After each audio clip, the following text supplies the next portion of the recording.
तो सबसे पहले हम बात करें अगर थ्री फेज सिस्टम की, तो थ्री फेज सिस्टम को अगर ध्यान से देखते हैं तो हम हार्मोनिक्स को कैटेगराइज कर सकते हैं on the basis of sequence. तो जैसे कि positive sequence harmonic, negative sequence harmonics and zero sequence harmonics. यानी कि अगर हम लोग on the basis of sequence जाते हैं तो यहाँ पे तीन कैटेगरी बनती है। ये कुछ कुछ रिजेंबल करता है जब हम बात करते हैं, आपको याद होगा पावर सिस्टम में, अभी मैंने पढ़ाया नहीं है लेकिन आने वाले समय में चर्चा करेंगे, आपने हो सकता है पढ़ाओ। पावर सिस्टम में जब हम बात करते हैं सिस्टम की, यानी कि एक अनबैलेंस सिस्टम की, तो वहाँ पे याद होगा अनबैलेंस को बैलेंस में कन्वर्ट करने के लिए positive sequence, negative sequence and zero sequence, इन तीन कंपोनेंट में तोड़ा जाता है। तो कुछ हद तक वहीं से हमने ये कॉन्सेप्ट लिया है, यानी कि जो हार्मोनिक्स का जो कॉन्सेप्ट है वो वहीं से कुछ हद तक आया है सीक्वेंस वाला।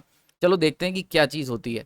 तो सबसे पहले अगर हम बात करते हैं पॉजिटिव सीक्वेंस हार्मोनिक की, तो बेसिकली ऐसे हार्मोनिक जिनका फेज सीक्वेंस सिमिलर है फंडामेंटल के। ना इसका क्या मतलब हुआ, फॉर एग्जांपल अगर मान के चलते हैं हमारा फंडामेंटल जो सप्लाई आ रही है उसका फेज सीक्वेंस कुछ इस तरीके का है, आर वाई बी, ठीक है, जिसमें आर लीड कर रहा है, देन वाई आता है, देन बी आता है। ये हमारा three phase fundamental phase sequence. Now अगर इन ये जो पर्टिकुलर हमारा फेजेस हैं आर वाई बी, इनके अंदर बनने वाला जो हार्मोनिक्स है, जो फ्लो होने वाला हार्मोनिक करंट है, अगर वो भी इसी सीक्वेंस में फ्लो करता है, यानी कि आर वाई बी के सीक्वेंस में है, तो हम इसे कहेंगे ये हार्मोनिक फेज सीक्वेंस अगर सेम है तो ऐसा हार्मोनिक फेज सीक्वेंस कहलाता है। ऐसे इसको हम कहते हैं पॉजिटिव सीक्वेंस हार्मोनिक्स। समझ में आ रही बात ये? तो यहाँ पे हम देख सकते हैं कि अगर हम इसको देखना चाहें तो एंटी क्लॉकवाइज जा रहा है, ये भी सॉरी क्लॉकवाइज जा रहा है और ये भी क्लॉकवाइज जा रहा है, यानी कि आर वाई बी क्लॉकवाइज जाके देख सकते हो, वैसे ही आर वाई बी, तो दोनों का सीक्वेंस सेम है। तो क्योंकि बनने वाले हार्मोनिक का फेज सीक्वेंस और फंडामेंटल दोनों सेम है, इसीलिए हम इनको पॉजिटिव सीक्वेंस हार्मोनिक का नाम देते हैं। इफेक्ट की बात कर लेते हैं, तो मेजॉरिटी में यानी कि पॉजिटिव सीक्वेंस हार्मोनिक अगर तुम्हारे सिस्टम के अंदर है तो वहां पे सबसे ज़्यादा प्रॉब्लम होगी ओवर हीटिंग ऑफ कंडक्टर, यानी कि जो कंडक्टर आप इस्तेमाल करेंगे, जो वाइंडिंग के अंदर हमने जो कंडक्टर इस्तेमाल करें उनकी वो गर्म पड़ जाएंगे, ओवर हीटिंग हो जाएंगे। अगर ऑर्डर की बात कर लेते हैं, जैसा कि हमने लास्ट लेक्चर में चर्चा करी थी, तो मैंने वहाँ पे triplen and odd and even इन सब के ऊपर जब बताया था तो आपको ऑर्डर का एक फॉर्मूला दिया था, बिल्कुल वैसी फॉर्मूला यहाँ पर भी है 3k-2, जहाँ पे k जो है वो एक नेचुरल नंबर को रिप्रेजेंट कर रहा है। So this is the order of positive sequence harmonic. यानी कि अगर कोई तुमसे कहता है कि भाई क्या ये nth हार्मोनिक जो है ये हमारा क्या पॉजिटिव सीक्वेंस है, तो फॉर एग्जाम्पल के तौर पर अगर मैं आपसे कहूँ कि क्या 11th हार्मोनिक जो है, 11th हार्मोनिक, ठीक है, क्या ये हमारा वो है पॉजिटिव सीक्वेंस हार्मोनिक है, पॉजिटिव सीक्वेंस, ये अगर तुम्हें चेक करना हो, ये हमें अभी चेक करना हो तो क्या करना है, 11 = 3k-2 रख दो, ठीक है। अब यहाँ पे 11 + 2 = 3k, ये हो गया तुम्हारा 13 = 3k। नाउ 13/3 ये तो तुम्हारा किसी भी तरीके से नेचुरल नंबर नहीं आ रहा है, यानी कि यहाँ पे कुछ फ्रैक्शन में आएगा तो नहीं, 11 जो है तुम्हारा ये तुम्हारा पॉजिटिव सीक्वेंस हार्मोनिक नहीं है। So this is a basic method जिसका हम इस्तेमाल करते हैं। तो यहाँ पे ये मैंने आपको कैलकुलेशन इसलिए करके दिखाई, कभी कभी जैसे डायरेक्टली इस ऑर्डर का करना क्या है, सर आप हर बार ऑर्डर दे रहे हो तो ऑर्डर का करना क्या है, तो ऑर्डर का इस्तेमाल करा जाएगा जब न्यूमेरिकल्स अगर आ जाएंगे या तुमसे कोई स्पेसिफिकली पूछ ले कि क्या तीसरा हार्मोनिक पॉजिटिव सीक्वेंस हार्मोनिक है, तो तुम्हें तुरंत ही 3 = 3k-2 में रख के देखना है, अगर के नेचुरल नंबर आ गया तो है, नहीं आया तो फिर नहीं है, ठीक है। तो ये कैलकुलेशन के लिए इस्तेमाल करते हैं। तो एग्जाम्पल के तौर पे ये कौन से हार्मोनिक होते हैं, 1, 4, 7, ये सब के सब क्या होते हैं, पॉजिटिव सीक्वेंस हार्मोनिक की कैटेगरी में आते हैं, सही है। तो यहाँ पे देखो एक चीज बड़ी इंपॉर्टेंट है, लास्ट लेक्चर में हमने चर्चा करी थी तो ऑड हार्मोनिक के बारे में पढ़ा था, इवन हार्मोनिक के बारे में पढ़ा था ना। यहाँ पे हम सीक्वेंस के बेसिस पे चलेंगे, तो ऐसा नहीं है कि ऑड हार्मोनिक पॉजिटिव सीक्वेंस होते हैं या इवन वाले पॉजिटिव सीक्वेंस होते हैं, इनका एक मिक्सचर होता है। यानी फॉर एग्जाम्पल 7th हार्मोनिक जो है ये तुम्हारा जो है पॉजिटिव सीक्वेंस हार्मोनिक में हो गया। नाउ 7 एक ऑड नंबर है, 4 एक इवन नंबर है, तो इस तरीके से इवन ऑड का यहाँ पे कॉम्बिनेशन तुम्हें देखने को मिलेगा। ना यहाँ पे हम बात करते हैं फंडामेंटल की तरह पॉजिटिव सीक्वेंस हार्मोनिक भी न्यूट्रल पे कैंसिल हो जाते हैं, इस पे स्टार मार्क कर लेना, ये बड़ा इंपॉर्टेंट पॉइंट है। यानी कि अगर हम बात करते हैं थ्री फेज सप्लाई की, यानी अगर हमारे पास कहीं पे थ्री फेज सप्लाई आ रही है तो वहां पे फॉर एग्जांपल अगर मैं बात करूं इस तरीके का थ्री फेज है, तो न्यूट्रल अगर हमने मार्क कर रखा है स्टार के न्यूट्रल पे, तो यहाँ पे न्यूट्रल में जो करंट फ्लो करेगा वो भी 0 होगा बिकॉज ऑफ हार्मोनिक। क्यों? क्योंकि ये जो तीनों हार्मोनिक है, यानी कि आर फेज का positive sequence harmonic, Y phase का positive sequence harmonic and B phase का पॉजिटिव सीक्वेंस हार्मोनिक, ये जब एक पॉइंट पे मिलेंगे इनका अगर सम करोगे तो वो 0 निकल के आएगा। समझ में आ रही बात ये? तो ऐसा जब भी होगा तो इसीलिए हमने ये बड़ा इंपॉर्टेंट है, जब सम 0 है तो न्यूट्रल में किसी भी तरीके का positive sequence current, harmonic current नहीं फ्लो करेगा। बड़ा इंपॉर्टेंट पॉइंट।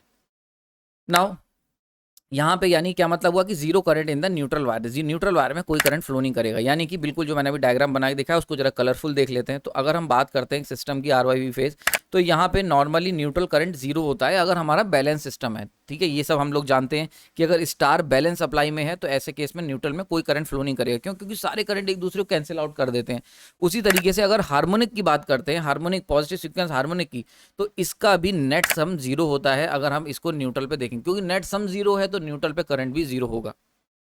ना अब बात कर लेते हैं बड़ी important application rotating magnetic field. यार यहाँ से पिक्चर जो होती है थोड़ा सा डिफरेंट हो जाती है, और यही इन डेप्थ स्टडी है, यानी कि केवल पॉजिटिव सीक्वेंस हार्मोनिक बता देने से कोई फायदा नहीं होगा, हमें उसके हर पहलू के ऊपर चर्चा करनी होगी, ठीक है। इस पूरे इसीलिए मैं जो भी लेक्चर डिजाइन करता हूँ वो केवल एक पर्टिकुलर पॉइंट तक नहीं होता, क्योंकि वो तो तुम किसी भी आर्टिकल में जाके पढ़ लोगे। तो अब मैं क्या करता हूँ, डिफरेंट फैक्ट्स को इकट्ठा करके पिक्चर बना के आपके सामने पेश करता हूँ। तो चलिए जरा इंपॉर्टेंट एस्पेक्ट देखते हैं रोटेटिव मैग्नेटिक फील्ड का। तो अगर हम रोटेटिव मैग्नेटिक फील्ड की बात कर लें तो आर वाई फेज, अगर मान लेते हैं कोई मेरे पास इंडक्शन मशीन है या कोई भी 3 फेज एसी मशीन है जिसके अंदर हमने आर वाई बी ये 3 फेज की सप्लाई दे दी है, ठीक है ना। अब अगर 3 फेज की सप्लाई दोगे और ये फेज सीक्वेंस हमारा नॉर्मली है, तो यहाँ पे हम सब जानते हैं आर वाई बी फेज है, और अगर हम आर से लैग कर रहा है वाई, देन वाई से लैग कर रहा है बी, तो rotative magnetic field leading to just lagging की तरफ जाती है, ठीक है। तो अब यहाँ पे ये क्या है, ये लीडिंग था एंड ये लैगिंग था, तो यहाँ पे रोटेटिव मैग्नेटिक फील्ड जो होगी वो आर से वाई की तरफ फ्लो होने लगेगी, जैसा कि पिक्चर में दिखाया है। So this is the direction of rotative magnetic field, ठीक है, समझ में आ गई फंडामेंटल सप्लाई की। अब बात करते हैं rotative magnetic field due to positive sequence harmonic, यानी कि अगर पॉजिटिव सीक्वेंस हार्मोनिक करंट भी है, हो क्या रहा है इसको बड़ा ध्यान से समझना। यहाँ पे हम लोग केवल फंडामेंटली नहीं दे रहे हैं, यानी कि मेन सप्लाई नहीं दे रहे हैं, प्लस हार्मोनिक्स भी दे रहे हैं, इसके अंदर हार्मोनिक्स भी आ रहे हैं। कौन से harmonic? Positive harmonics, positive sequence harmonic. तो अगर पॉजिटिव सीक्वेंस हार्मोनिक्स भी आएंगे तो यहाँ पे भी हार्मोनिक करंट होगा, यहाँ पे भी हार्मोनिक करंट होगा, यहाँ पे भी होगा, तो उसकी वजह से भी तो एक रोटेटिव मैग्नेटिक फील्ड जनरेट होगी। क्योंकि भाई देखो सीधी सी बात है भाई, जब करंट है 3 फेज में 120 डिग्री स्पेस अपार्ट, तो उसकी वजह से अगर रोटेटिव मैग्नेटिक फील्ड आई है तो जो इन वाइंडिंग्स के अंदर हार्मोनिक्स होंगे वो भी 120 डिग्री स्पेस अपार्ट, तो उनकी वजह से भी तो एक रोटेटिव मैग्नेटिक फील्ड पिक्चर में आएगी। तो यहाँ पे इन हार्मोनिक्स की वजह से रोटेटिव मैग्नेटिक फील्ड पिक्चर में आ जाती है कुछ ऐसे। अब देखो यहाँ पे बड़ी इंपॉर्टेंट चीज है, रोटेटिव मैग्नेटिक फील्ड ये जो आई है पिंक कलर की लाइन जो मैंने बताई है, ये बिकॉज ऑफ हार्मोनिक्स आई है। अब क्योंकि हम लोग बात कर रहे थे पॉजिटिव हार्मोनिक्स की, पॉजिटिव सीक्वेंस हार्मोनिक की, जिनका फेज सीक्वेंस फंडामेंटल के सीक्वेंस की तरह ही होता है, तो यानी कि दोनों की बनने वाली रोटेटिव मैग्नेटिक फील्ड भी सेम डायरेक्शन में होगी। इसीलिए यहाँ पे जो रोटेटिव मैग्नेटिक फील्ड निकल के आ रही है पॉजिटिव सीक्वेंस से, वो इन दी डायरेक्शन है आपके फंडामेंटल रोटेटिव मैग्नेटिक फील्ड के। तो इसको मैं ऐसे कह सकता हूँ, this is your fundamental rotating magnetic field and this is positive sequence harmonic rotating magnetic field. समझ में आ रहा है? तो यहाँ से बड़ा इंपॉर्टेंट चीज, ये चीज बहुत डिटेल में हम लोग बात कर रहे हैं, एकदम बिल्कुल ध्यान हटाना नहीं। तो यहाँ पे बड़ी समझ में आया कैसे है रोटेटिव मैग्नेटिक फील्ड? क्योंकि भाई देखो सीधी सी बात है यार, देखो रोटेटिव मैग्नेटिक फील्ड इंजीनियरिंग के जो भी लॉज हैं वो सबके लिए बराबर है। अगर वहाँ पे कोई हार्मोनिक करंट आ जाएगा तो वो उसके भी उसी अकॉर्डिंग ट्रीट करेंगे। तो हम एक बात सिंपल सी जानते हैं, जब भी कभी 3 phase balance supply 120 degree space apart अगर हम फेज सप्लाई देते हैं, तो ऐसे केस में, और 120 डिग्री स्पेस अपार्ट वाइंडिंग भी होती है, यानी कि स्पेस एंड टाइम दोनों का अंतर होता है, तो वहाँ पे एक रोटेटिव मैग्नेटिक फील्ड पिक्चर में आ जाती है। ये बात हमने हमेशा जिंदगी भर पूरी पढ़ी है, रटी है, पी हुई है। तो अब जब हमने यहाँ पे फंडामेंटल सप्लाई दी तो उसकी वजह से rotative magnetic field I green वाली। तो इसी तरीके से जब आपने हार्मोनिक दोगे, हार्मोनिक वो भी पॉजिटिव सीक्वेंस हार्मोनिक, यानी कि जिनका फेज सीक्वेंस सेम है, तो यहाँ का हार्मोनिक करंट ये आर एच आर ये लीड करेगा एच वाई से, एंड देन ये लीड करेगा एच बी से। तो क्योंकि harmonic current 120 degree space apart 120 degree lagging भी है, तो इसकी वजह से भी तो एक रोटेटिव मैग्नेटिक फील्ड आएगी। तो ये वही रोटेटिव मैग्नेटिक फील्ड है, बड़ा इंपॉर्टेंट पॉइंट, ठीक है। नाउ अब अगर हम बात कर लेते हैं ये इसका एप्लीकेशन कहाँ होता है, तो आपने क्रॉलिंग का नाम सुना होगा 3 फेज इंडक्शन मोटर में, और क्रॉलिंग के पीछे हम लोग जिम्मेदार बताते हैं 7th हार्मोनिक को। तो अभी आपने पीछे देखा होगा, मैंने बताया था 1 फर्स्ट 4th एंड 7th ऐसे करके जो हार्मोनिक्स होते हैं, these are positive sequence harmonic, positive sequence harmonic. तो यही हार्मोनिक जो होता है इनमें 7th भी था, और यही 7th हार्मोनिक जिम्मेदार होता है क्रॉलिंग के लिए। नाउ 3 फेज इंडक्शन मोटर बहुत सारे मेरे पास लोग कहते हैं पढ़ाने के लिए, बहुत जल्दी मैं उसके ऊपर काम शुरू करने वाला हूँ। आपको एक बात ध्यान रखनी, 3 फेज इंडक्शन मोटर में क्रॉलिंग नाम की प्रॉब्लम होती है। क्रॉलिंग का वैसे एक्चुअल मतलब होता है रेंगना, ठीक है। तो होता क्या है कि मशीन कभी कभी क्या होता है, जब मशीन को ऑन करते हैं तो मशीन एनआर यानी कि रेटेड जो स्पीड होती है वो चलने की जगह NS/7 की स्पीड पे चलने लग जाती है, और बहुत देर तक उतनी हल्की स्पीड तुमने सप्लाई ऑन करी, घूमना चाहिए था उसे 1400 आरपीएम पे, पर वो क्या करता है 1400 डिवाइड बाई 7 इतने आरपीएम पे घूमने लगती है। और ये जो प्रॉब्लम होती है इसको हम कहते हैं क्रॉलिंग। क्यों? क्योंकि रेंगने लगती है। सोचो ना, एक 1/7 स्पीड हो गई, तो इस प्रॉपर्टी को हम लोग कह देते हैं, इस प्रॉब्लम को कह देते हैं क्रॉलिंग। तो 3 फेज इंडक्शन मोटर में क्रॉलिंग होती थी। तो जब इंजीनियर ने इसकी स्टडी करी तो पता चला कि ये होता है बिकॉज ऑफ 7th हार्मोनिक।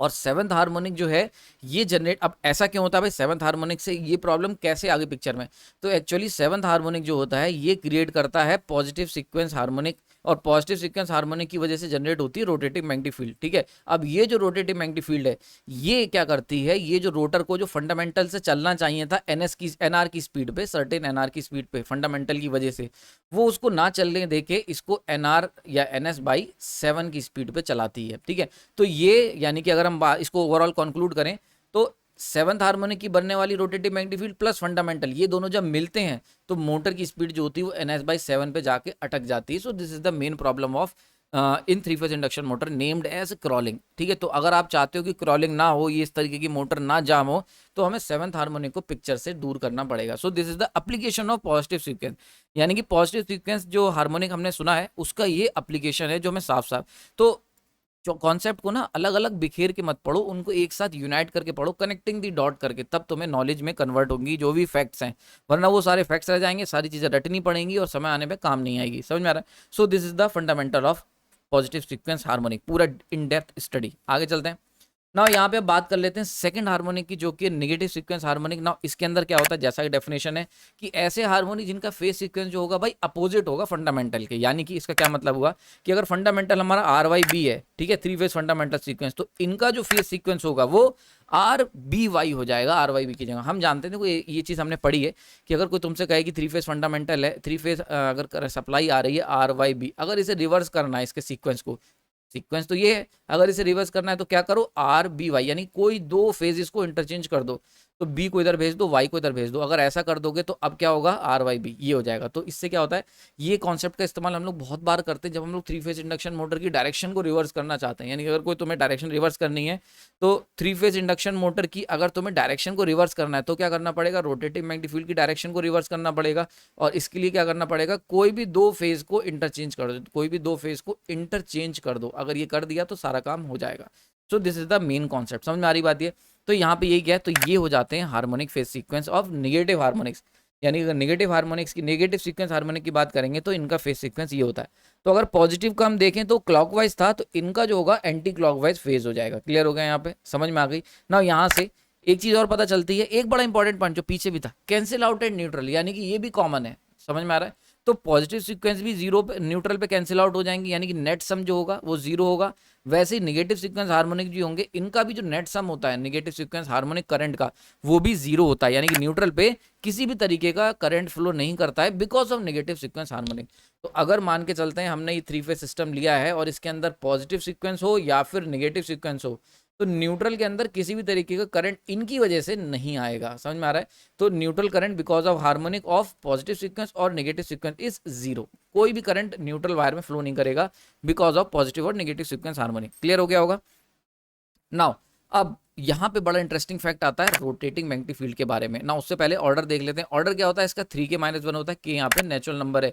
तो एग्जांपल कौन कौन से आ गया, सेकंड आ गया, फिफ्थ आ गया, एट्थ आ गया, 11th आ गया। सही है, तो ये चीज क्लियर हो गई, नहीं ऑर्डर समझ में आ गया। अब बात करते हैं रोटेटिव मैग्नेटिक फील्ड की। कुछ कुछ अंदाजा आपको लग गया होगा, पॉजिटिव सीक्वेंस के केस में रोटेटिव मैग्नेटिक फील्ड का जो फंडामेंटल के थ्रू बन रही थी वो भी सेम डायरेक्शन में थी और पॉजिटिव फेज सीक्वेंस की भी सेम डायरेक्शन में थी, तो वहां पे इतनी इशू नहीं हुए। लेकिन अगर हम बात करेंगे इस केस में तो RYB यानी अगर फेज सीक्वेंस सप्लाई का देखेंगे तो क्लॉकवाइज है।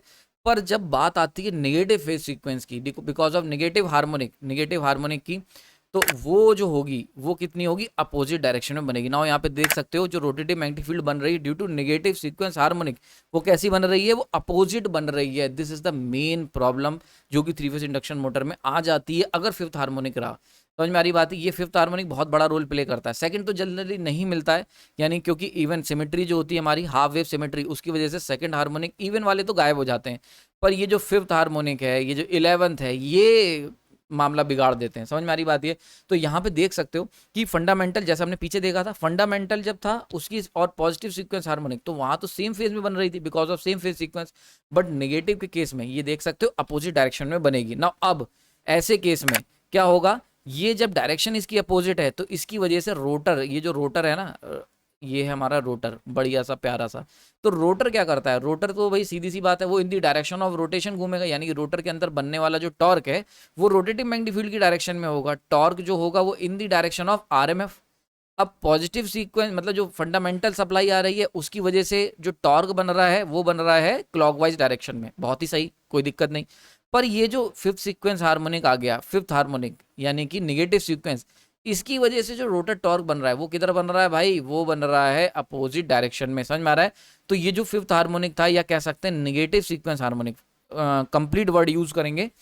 पेन का कलर यार थोड़ा सा चेंज कर लेते हैं, वाइट वाइट में मिक्स हो जा रहा है ना। अगर हम बात करते हैं दिस निगेटिव सीक्वेंस हार्मोनिक की, ठीक है, निगेटिव सीक्वेंस, तो जब भी निगेटिव सीक्वेंस आएगा तो इसकी वजह से निगेटिव सीक्वेंस हार्मोनिक की वजह से निगेटिव सीक्वेंस आरएमएफ आएगी अपोजिट डायरेक्शन में घूमती हुई, रोटेटिव मैग्नेटिक फील्ड ना। इसकी वजह से जो टॉर्क बनेगा वो क्या होगा, अपोजिट होगा, यानी कि निगेटिव प्रोड्यूसेस निगेटिव टॉर्क। यहाँ पे बड़ा इंपॉर्टेंट फैक्ट आ जाता है, ठीक।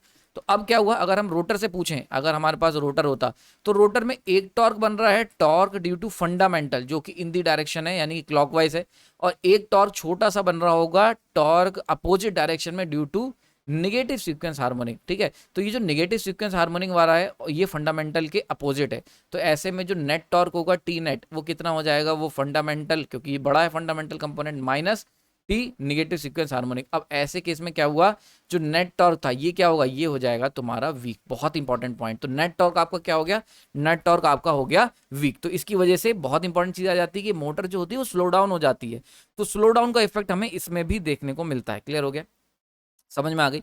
तो निगेटिव इफेक्ट, निगेटिव टॉर्क की वजह से मशीन जो होती है वो अपनी फुल रेटेड स्पीड पे घूम नहीं पाती है because of negative sequence harmonics. Clear हो गया यहाँ पे। इसमें फिफ्थ हार्मोनिक जो है ये इंडक्शन मोटर में बड़ा रोल प्ले करता है, इसलिए बड़ा ध्यान रखा जाता है कि fifth harmonic and seventh harmonic, seventh harmonic से क्रॉलिंग आ रही थी और ये फिफ्थ हार्मोनिक है, ये मोटर को रोटेट ही नहीं होने देगा, या रोटेट होगी तो टॉर्क को कम कर देगा, टॉर्क नहीं बना पाएगी, जितना रेटेड टॉर्क बनाना था मशीन को उससे कम टॉर्क बना पाएगी। समझ में आ रही बात ही, और स्पीड भी इसकी स्लो डाउन होगी। सो this is the overall picture of overall effect of and application of negative sequence harmonic.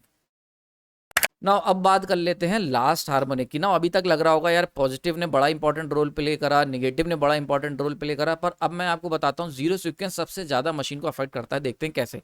तो जीरो सीक्वेंस हार्मोनिक की बात करें तो जैसा कि जीरो सीक्वेंस कंपोनेंट हमने पढ़े थे पावर सिस्टम में, ये सेम फेज में होते हैं, तो वैसे ही क्या होता है, ये जो हार्मोनिक्स होंगे ये इन फेज होंगे एट अ गिवन फ्रिक्वेंसी, यानी कि ये सब के सब एक फेज में होंगे। इन्हें तुम्हारे फेज सीक्वेंस से, जो तुम्हारी फंडामेंटल का फेज सीक्वेंस है उससे कोई मतलब नहीं है। आपको याद होगा जो जीरो सीक्वेंस कंपोनेंट पढ़ते थे तो आपको याद होगा हम लोग ऐसे बनाते थे, I R not, I Y not, I B not, तीनों के तीनों फेज सीक्वेंस जो होते थे वो क्या होते थे, सेम फेज में होते थे। तीनों तीनों फेज सीक्वेंस इन फेज या कह लो सेम फेज में होते थे, किसी भी तरीके का कोई 120 डिग्री फेज अपार्ट ये सब चीजें इनमें एग्जिस्ट नहीं करती। बिल्कुल वैसे ही जो जीरो सीक्वेंस हार्मोनिक्स होंगे ये भी क्या होंगे, इन फेज होंगे। अभी इनका मैं आपको पिक्चर दिखाऊंगा तो बिल्कुल क्लियर हो जाएगा, पहले समझ लो। तो इनको हम लोग क्या कहते हैं, जीरो सीक्वेंस हार्मोनिक कहते हैं। ऐसे हार्मोनिक जो इन फेज होते हैं, यानी कि तीनों के तीनों positive negative R Y B तीनों फेज में जो हार्मोनिक्स आ रहे होंगे वो सेम फेज में होंगे, ठीक है।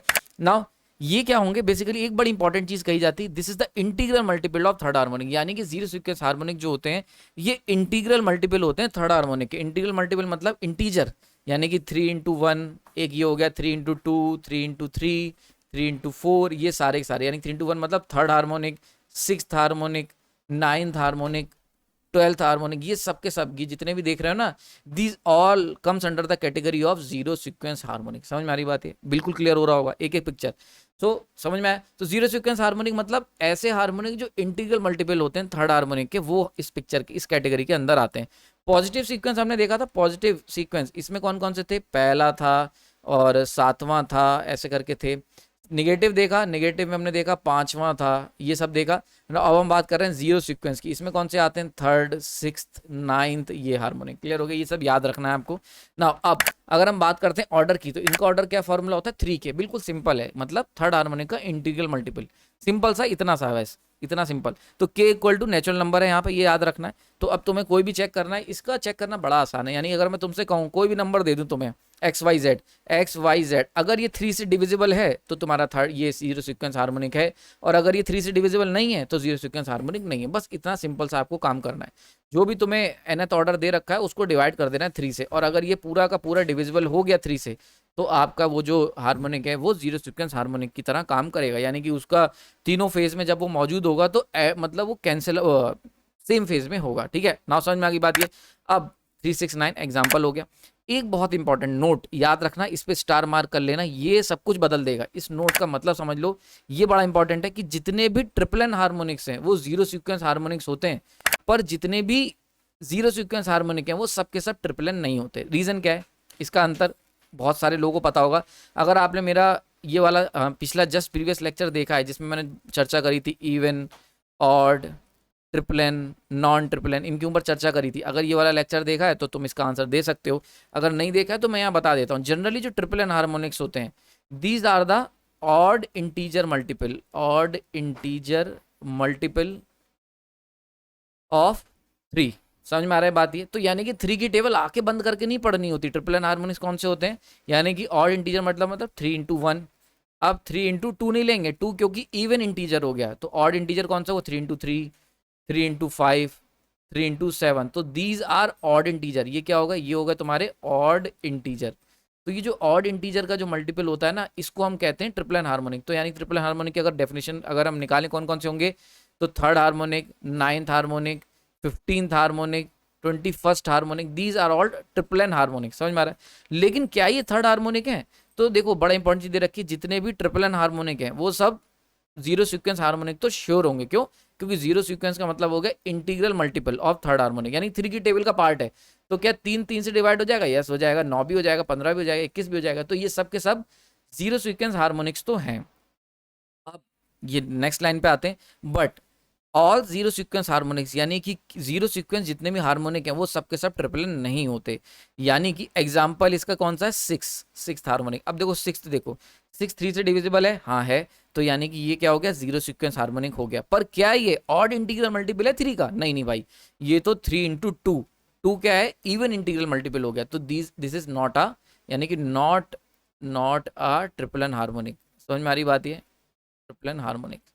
तो एक्चुअली हुआ क्या, हमने 3 की टेबल बनाई, 3 की मल्टीपल जो थे उनको कह दिया जीरो सीक्वेंस हार्मोनिक, जो 3 के ऑड मल्टीपल थे उनको कह दिया हमने ट्रिपल एन हार्मोनिक। क्लियर हो गए यहाँ पे? समझ में आ रही बात है? तो ये दो कैटेगरी हमने बांट दी। तो आई होप दोनों चीजें क्लियर हो गई होंगी, क्योंकि बहुत लोग मन में क्वेश्चन होगा कि सर ट्रिपल एन हार्मोनिक की क्यों रखा नाम, ये जीरो सीक्वेंस क्यों रखा, ट्रिपल एन हार्मोनिक ही कह लेते अगर सबके सब सेम होते हैं। तो नहीं भाई, देयर इज डिफरेंस। तो ट्रिपल एन हार्मोनिक और ऑर्डर में भी डिफरेंस है। ऑर्डर इसका 3 के है, उसका आई थिंक 3 2 के -1 होता है यार, मेरे को लास्ट लेक्चर आप जाके चेक कर लेना, आई थिंक यही होता है। ठीक है, तो ऑर्डर भी आपको याद रखना है। नहीं याद रखते हो तो सिंपल सा ये समझ लेना कि क्या, फॉर एग्जांपल इसको कैसे फाइंड करेंगे, zero sequence triplen harmonic की कैलकुलेशन कैसे करेंगे। कोई भी तुम्हें XYZ ऑर्डर दे रखा है तो देखो उसको 3 से डिवाइड करो, डिवाइड करा। अब 3 से डिवाइड करने पे क्या यहाँ पे एक इवन नंबर आया है? अगर इवन नंबर आ गया तो वो जीरो सीक्वेंस तो हार्मोनिक्स तो है, पर ट्रिपल एन नहीं है। अगर यहाँ पे ऑड नंबर आ गया, यानी कि इस पूरे नंबर को मैंने डिवाइड करा, वो 3 से डिवाइड हो गया, लेकिन जो डिवाइड करके हमारे पास नंबर आया वो ऑड आया, ठीक है, तो ये क्या है, तब ये ट्रिपल एन भी है एंड जीरो सीक्वेंस हार्मोनिक भी है।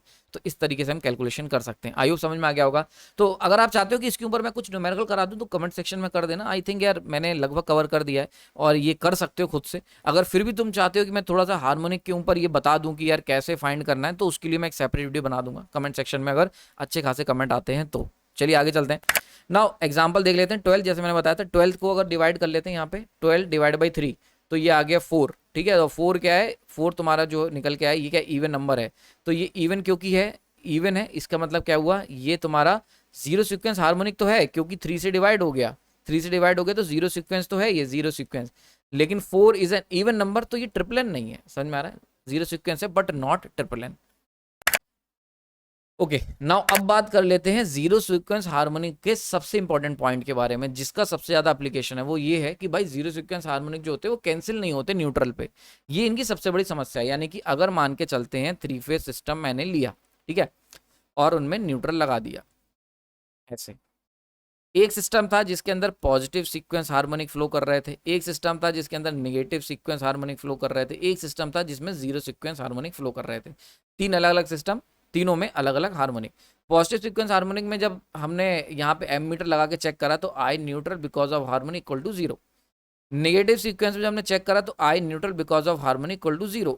लेकिन जब हम यहाँ पे चेक करने चले तो I neutral because of harmonic is not equal to 0। यहाँ पे सबसे बड़ा एरर आ जाता है। सो ये मोस्ट इंपॉर्टेंट केस हो जाता है, यानी कि ये सबसे ज़्यादा अफेक्ट करता है न्यूट्रल को। यानी कि आपने जो पावर सिस्टम में न्यूट्रल पढ़ा होगा, ट्रांसफार्मर में पढ़ा होगा कि न्यूट्रल है, तो उस न्यूट्रल में आइडियली कोई करंट फ्लो नहीं होना चाहिए, पर बिकॉज ऑफ दीज हार्मोनिक वहां पे एक बहुत हैवी करंट फ्लो करता है। नाउ देखते हैं कितना हैवी होता है और क्यों ऐसा होता है, तो इसको जरा बड़े इंटरेस्टिंग तरीके से समझते हैं, ठीक है। तो सबसे पहली बात है कि ये कैंसिल नहीं होता, बल्कि कैंसिल होने की जगह एडअप हो जाता है एरिथमेटिकली। एरिथमेटिकली मतलब इसका जरा मतलब समझ लेते हैं, एरिथमेटिकली एडअप होने का, यानी कि मान के चलते हैं आर वाई बी 3 फेज हैं, ठीक है। इसके अंदर फ्लो कर रहा है zero sequence current I naught, इसके अंदर फ्लो कर रहा है zero sequence current I naught, इसके अंदर भी आई नॉट, तीनों के अंदर I naught R, I not Y, I naught B, तीनों में जीरो सीक्वेंस करंट फ्लो कर रहा था, ठीक है। समझ में आ रही बात ये। नाउ अब क्योंकि सबके सब फेज सेम फेज में, these all are in same phase, तो अब सेम फेज में है, तो जब इनको एड अप करोगे ना न्यूट्रल पे, तो ये निकल के आता है 3 टाइम्स आई नॉट। क्लियर हो गया यहाँ पे। तो अगर आर के अंदर फ्लो कर रहा है आई नॉट, आर हटा देते हैं, ये सब में बराबर ही होता है, तो इसके अंदर अगर फ्लो कर रहा है zero sequence current I not, Y में आई नॉट, बी में आई नॉट, अब क्योंकि दोनों को तीनों सेम फेज में थे, तो जब इनको एड अप करोगे तो निकल के आता है 3 I naught, and this is equal to the neutral current. बहुत बार पावर सिस्टम में पढ़ते होगे, याद आ रहा है, सारी चीजें कनेक्ट हो रही होंगी अगर तुमने ध्यान से इस लेक्चर को देखा है। और पावर सिस्टम या कोई भी सिस्टम जिसमें हम लोग न्यूट्रल करंट को जब कैलकुलेट करते थे, तो आपने देखा होगा बिकॉज ऑफ थर्ड हार्मोनिक हमने 3 आई नॉट की कैलकुलेशन करते थे, तो अब तक रटते आए थे, आज हम सीख रहे हैं कि ऐसा क्यों होता है। तो ऐसा इसलिए होता है क्योंकि जो तीनों के अंदर, आर के अंदर, वाई के अंदर, बी के अंदर जो जीरो सीक्वेंस हार्मोनिक है, वो क्योंकि वो सेम फेज में है, तो नेट जो सम होगा वो एरिथमेटिकली निकल के आता है, तो एडअप हो जाता है, ठीक है। वहीं पे अगर पॉजिटिव होता तो कैंसिल आउट हो जाता, क्योंकि 120 डिग्री स्पेस अपार्ट होता। नेगेटिव होता वो भी कैंसिल आउट हो जाता, क्यों, क्योंकि तीनों के तीनों 120 स्पेस अपार्ट होते। लेकिन यहाँ पे क्योंकि तीनों सेम फेज में है, इस वजह से ये एडअप हो जा रहा है ना। इसको जरा पिक्टोरिकली समझते हैं। तो मान के चलते हमारे पास एक है R phase, Y phase, B phase, ठीक है। तो आर फेज हो गया, यानी कि इसकी एक आर सप्लाई ले लेते हैं ना। यहाँ से 120 डिग्री के बाद लैग करती हुई आ जाएगी तुम्हारी B phase, R Y phase, and इसके 240 डिग्री के बाद लैग आ जाएगी B phase. So this is 3 phase system, normally 3 phase supply है। नो थर्ड हार्मोनिक बना लेते हैं, तो पहले वाले का थर्ड हार्मोनिक, दूसरे वाले में थर्ड हार्मोनिक, तीसरे वाले में थर्ड हार्मोनिक, तीनों में हमने थर्ड हार्मोनिक करंट बना दिया, सिंपल है ना। अब बड़े ध्यान से देखना, इस वाले विंडो को देखो, अगर इस वाले विंडो को बड़े ध्यान से देखोगे तो देखो तीनों करंट जो हैं वो क्या हो रहे हैं, सेम फेज में है। समझ में आ रहा है, तीनों की पीक एक साथ आ रही है। तो अगर मैं इनको एड अप करूं 3 फेज, ये पूरे तीनों सिस्टम को, तो देखो यहाँ पे आर वाला पार्ट, वाई वाला पार्ट एंड बी वाला पार्ट, जब इनको एड अप करोगे तो I R plus I Y plus I B, ये तो आ जाएगा 0। देख सकते हो, किसी भी पॉइंट पे ऐड करके देख सकते हो। मैंने स्पेशली इसलिए ले लिया, थोड़ा समझने में आसान होगा विंडो। तो नेट इक्वल टू 0, यानी कि न्यूट्रल में कितना करंट गया, बिकॉज ऑफ फंडामेंटल सप्लाई 0। सही है ना। अब अगर मैं इन तीनों को ऐड करता हूं हार्मोनिक्स को, तो यहां पे निकल के आता है 3 टाइम्स, यानी कि अगर ये तीनों I naught I naught I naught है, तो अगर मैंने किसी भी पॉइंट पे इस पॉइंट पे ऐड करूंगा तो न्यूट्रल में कितना करंट फ्लो करेगा, 3 आई नॉट करंट फ्लो करेगा। One of the most important picture, ये जो एनिमेशन दिखाया मैंने, ये बहुत इंपॉर्टेंट एनिमेशन है। ये हम लोग हमेशा जिंदगी भर रटते आए थे, किसी ने ये समझाए नहीं, मुझे भी ये चीज़ बहुत बाद में जब मैंने बुक्स पढ़ी हैं वहाँ से समझी है, और आज आपके सामने एनिमेशन के रूप में मैंने इसको पेश करा है। समझ में आ रहा है। तो ये बहुत इंपॉर्टेंट पॉइंट है, स्टार मार्क कर लेना इसको। So this is what we called the algebraic sum, यानी कि एरिथमेटिक सम कह सकते हैं, एल्जेब्रिक से अच्छा एरिथमेटिक सम। तो एरिथमेटिकली देखो ऐड हो गया, क्यों, because of phase sequence same है। तो देखो जिस समय इसकी पीक आ रही है उसी समय इसकी पीक आ रही है, उसी समय इसकी पीक आ रही है, तो हम कह सकते हैं कि ये तीनों के तीनों जो है ये क्या है, सेम फेज में है, सेम फेज जो मैंने थ्योरेटिकली बताया था, आज प्रूव हो गया यहाँ पे, सेम फेज में है। और इनको जब हम एड अप करेंगे तो इनको जब न्यूट्रल देखोगे, जब यानी कि आई नॉट आर फेज का देख लो, आई नॉट वाई फेज का देख लो, और आई नॉट बी फेज का, इनको जब एड अप करोगे तो आंसर 3 आई नॉट आ रहा है, 0 नहीं आ रहा है, क्योंकि सेम फेज में है। और ऐसे केस में न्यूट्रल में कितना करंट फ्लो करेगा, 3 आई नॉट, यही तो लिखा है भाई यहाँ पे। समझ में आ रही है। So this is the neutral current. Now यहाँ पे यानी कि अगर हम एक स्टार कनेक्शन ले लेते हैं और उसमें न्यूट्रल डाल देते हैं, and because of third harmonic, zero sequence harmonic, third harmonic तो जीरो सीक्वेंस हार्मोनिक ही है, तो because of zero sequence harmonic यहाँ पे न्यूट्रल में एक करंट फ्लो कर जाएगा जो कि 3 टाइम्स होगा एक पर्टिकुलर फेज के थर्ड हार्मोनिक करंट के। समझ में आ रहा है। यानी कि फॉर एग्जांपल मान के चलते हैं आर फेज के अंदर जो थर्ड हार्मोनिक करंट फ्लो कर रहा था उसकी वैल्यू 2 एम्पेयर थी एग्जांपल के तौर पे, और ऐसे ही यहाँ पे 2 एम्पेयर होगी, ऐसे ही यहाँ पे 2 एम्पेयर होगी। तो जो न्यूट्रल में करंट फ्लो करेगी वो कितनी करेगी, 2 × 2 sorry 3 into 2 equal to 6 ampere. तो 6 एम्पेयर करंट जो होगा वो न्यूट्रल में फ्लो करेगा, यानी कि तीनों फेज का जो थर्ड हार्मोनिक कंपोनेंट का जो करंट है, या कह लो जीरो सीक्वेंस हार्मोनिक का जो करंट है, वो मिल जाएगा, और जो न्यूट्रल में करंट जो जनरली जीरो होना चाहिए था वो 3 गुना फ्लो कर जाएगा of particular phase harmonic current. समझ में आ रही बात है? क्लियर हो गया यहाँ पे? तो ये 3 टाइम्स हो जाएगा। सो दिस इज द फैक्ट। तो अब इसका एक सीधी सी बात है, अगर एप्लीकेशन पूछे डिसएडवांटेज क्या है सर, तो दिक्कत क्या है आपको, तो भैया डिसएडवांटेज ये कि जब इतना ज़्यादा करंट फ्लो करेगा तो ये न्यूट्रल वायर जो होता है ये बर्नट आउट हो सकता है, ओवरलोड भी कह सकते हो इसे, ओवरलोड हो गया। तो इसके लिए हमें क्या करना पड़ेगा, इस न्यूट्रल वायर को थिक वायर लेना पड़ेगा। देखो पहले क्या हो रहा था, नेट करंट जीरो हो रहा था, तो हम लोग फॉर्मेलिटी के लिए पतले वायर का एक न्यूट्रल दे देते थे, लेकिन अब क्योंकि ज़्यादा करंट फ्लो करेगा तो ये वायर जल जाएगा, तो इसके लिए हमें थिक वायर का यहाँ पे ग्राउंड या न्यूट्रल देना पड़ेगा। So that is the important point. Clear हो गया यहाँ पे? आई समझ में आ गया होगा, मज़ा आया होगा, कुछ नया सीखने को मिला होगा। नाउ अगर आपको अब तक लेक्चर पसंद आया तो मैं आपको सजेस्ट करूंगा 2 मेरे बेहतरीन लेक्चर हैं। एक तो आइसोलेशन ट्रांसफार्मर कहाँ यूज होता है और क्या होता है, इसके लिए अगर आप जानना चाहते हैं तो लेफ्ट वाला लेक्चर देख सकते हैं, और वहीं पे अगर ये जानना चाहते हो कि बेस एंड पीक लोड क्या होता है, जो कि बड़ा इंपॉर्टेंट पार्ट है, इसमें मैंने एनिमेशन के थ्रू समझाया, तो आप मेरा राइट वाला लेक्चर देख सकते हैं। आपने अपना कीमती समय दिया, उसके लिए धन्यवाद।